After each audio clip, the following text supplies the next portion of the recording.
The lodge. The road took hours. By the time we arrived, the sun was already setting. The place looked exactly like the photos. Wooden cabins, pine trees, a quiet lake. But something felt wrong. Too quiet. No people. No cars. Nothing. We thought we just arrived late. We were greeted by an older woman, the receptionist. She looked tired and her eyes read anxiety. Hello. I said. We booked 2 cabins. Yeah, I was expecting you. She mumbled. Number 13 and number 14. I looked over to the guys. We'd booked 2 neighboring cabins, but no one had mentioned number 13.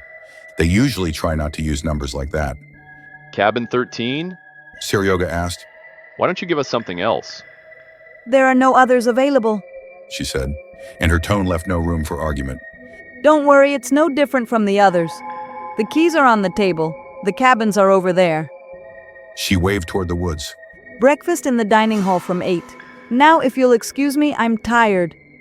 She turned and walked away, leaving us mildly perplexed. We take the keys and head to the cabins.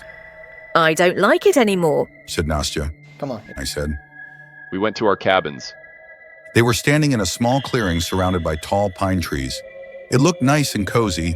Ours was Sergei as number 13. Nastya takes 14. When we opened the door of the 13th cabin, I immediately felt a chill that went straight to my bones. Although it was quite warm outside, the inside was clean. The furniture was old and the air smelled musty and something sweet, like the smell of wilted flowers. Seryoga, who came in next, noticed it too. That's a weird smell. He said. We quickly laid out our stuff. I decided to take a shower first thing to wash off the road dust. Seryoga was sitting on the bed reading a magazine. Suddenly, he cursed loudly. Shit! He yelled. I jumped out of the shower, wrapped in a towel. What happened? Look, He pointed to the wall. There was a small dark stain on the wallpaper, right above his bed. We took a closer look. It looked like dried blood. We tried to scrub it off, but the stain was old and embedded. Maybe paint? Suggested I. what kind of paint? Can't you see it? Seryoga frowned. It looks like a splatter.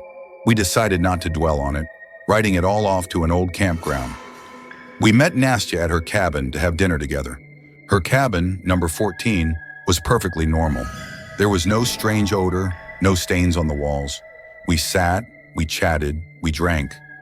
The evening went well. Toward nightfall, we dispersed to our cabins. Seryoga and I went to bed. I couldn't sleep for a long time. I felt cold all the time, even under the blanket.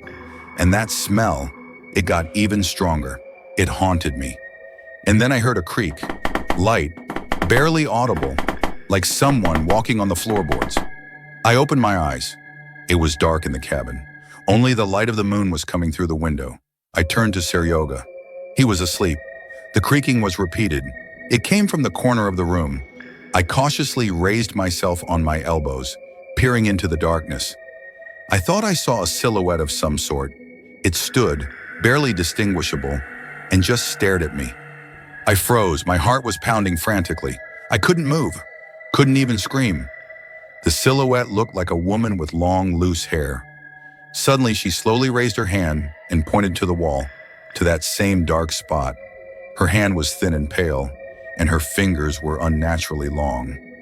I closed my eyes to open them again, but when I did, the silhouette was gone. I jumped up, turned on the light. Seryoga woke up. What are you doing? He mumbled sleepily. I imagined it. I started but could not finish, and he said, I was just dreaming something.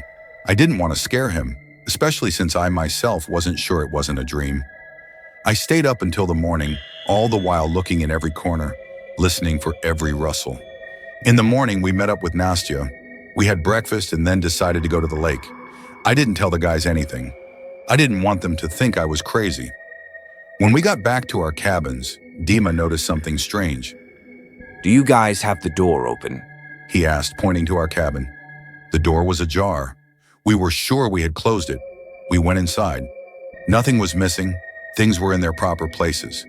But there were fresh scratches on the wall, right under that particular stain, as if someone had run long fingernails over it. It's not funny anymore. Seryoga said. I'll rip someone's head off for jokes like that. We decided to go to the administrator, but she wasn't there. We knocked on her cabin, but no one answered. It seemed like there was no one else at the campground but us. In the evening, we sat by Nastya's cabin and built a fire. I told the guys about what I had seen during the night. Nastya laughed at first, but then, seeing my serious face, quieted down. Seryoga showed her the scratches on the wall. Maybe we should leave here. Nastya suggested, and there was genuine fear in her voice. Where to? Seryoga asked. We paid for a week. What's the big deal? Weirdness, you never know.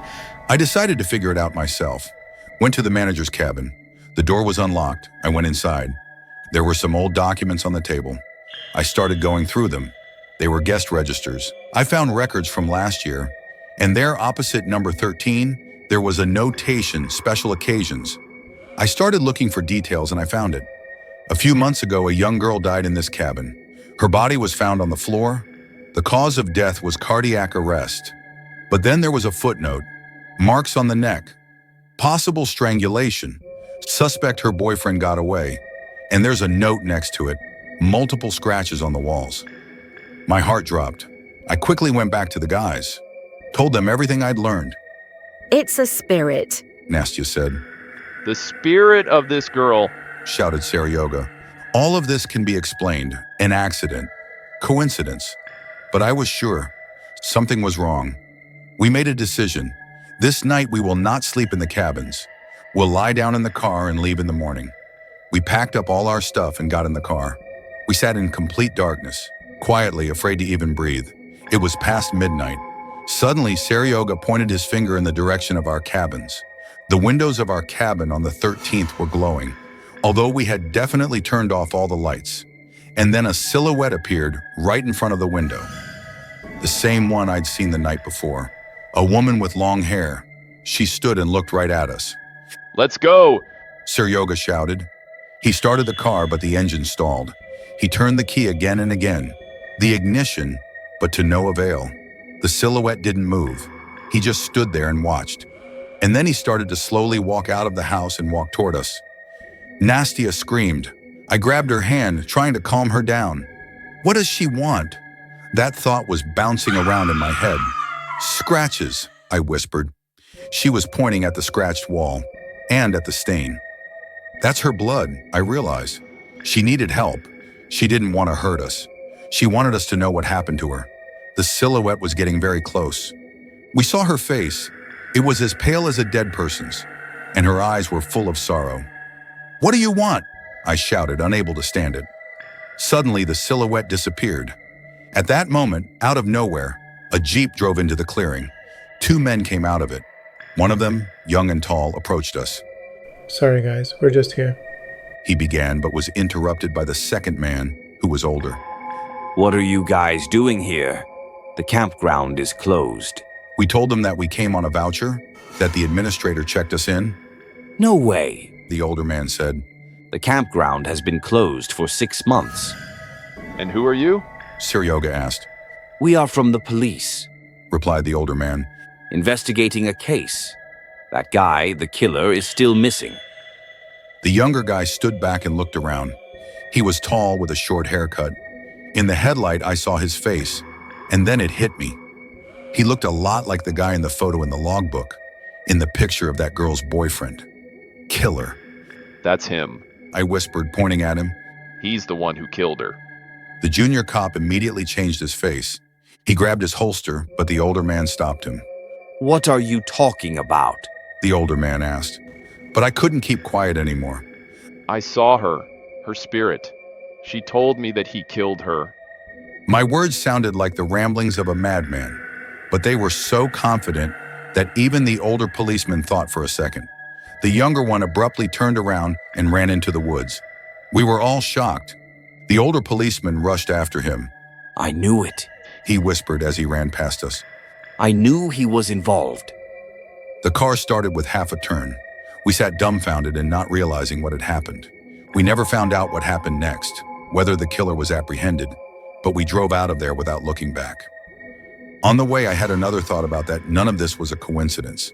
The girl was waiting for someone to come to the cabin to tell her story. She couldn't leave until justice was done, and she found me, and I helped her.